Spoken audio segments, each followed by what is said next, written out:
Tahimik ang opisina pero ramdam ni Elena na may gumagalaw sa ilalim ng katahimikan.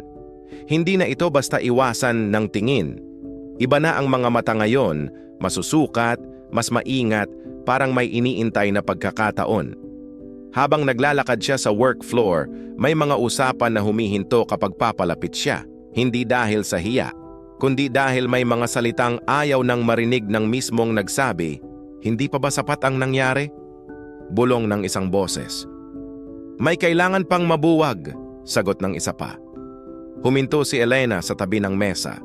Hindi siya umimik, hindi dahil wala siyang sagot, kundi dahil alam niyang darating din ang tanong sa kanya, kusa. Sa conference room, naroon na ang board. Walang sigawan, walang emosyon sa mukha, pero ramdam ang tensyon sa bawat upuang inusog. May pressure mula sa labas, sabi ng isa. May reklamo sa loob, dagdag ng isa pa. May mga gustong ituro kung sino ang dapat managot, bulong ng ikatlo.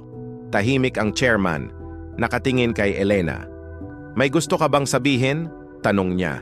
Tumayo si Elena. Hindi nagmamadali, hindi rin naghahanda ng depensa.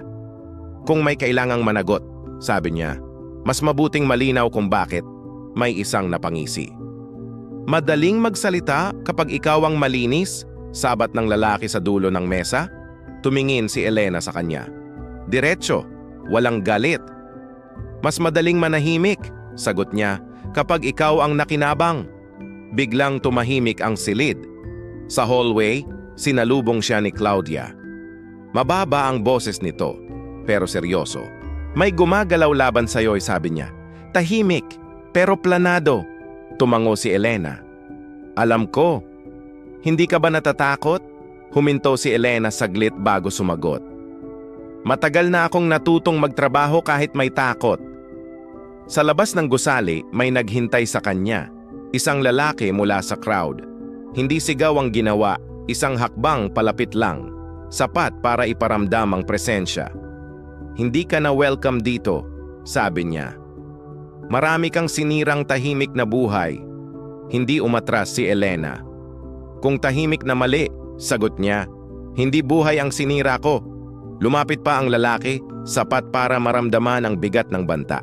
May mga nakatingin, walang umawat. "Hindi ka tatagal," dugtong niya. "Lagi namang ganyan ang mga akalay matapang."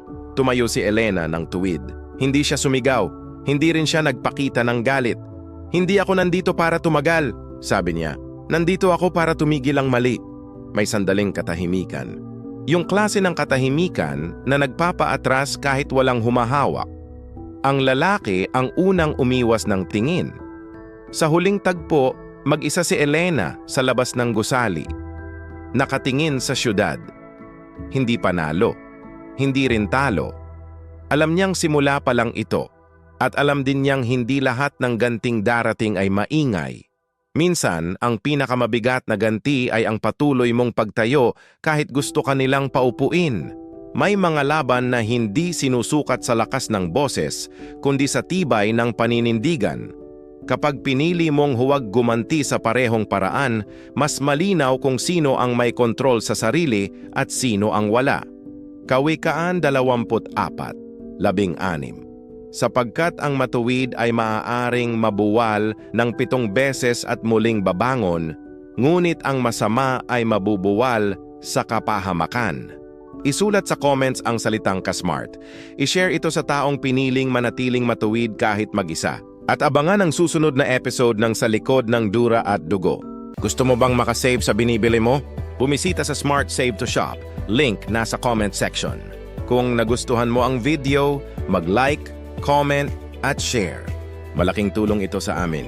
Sundan mo rin kami para updated sa bagong videos. Forever bless. God bless. Ingat lagi.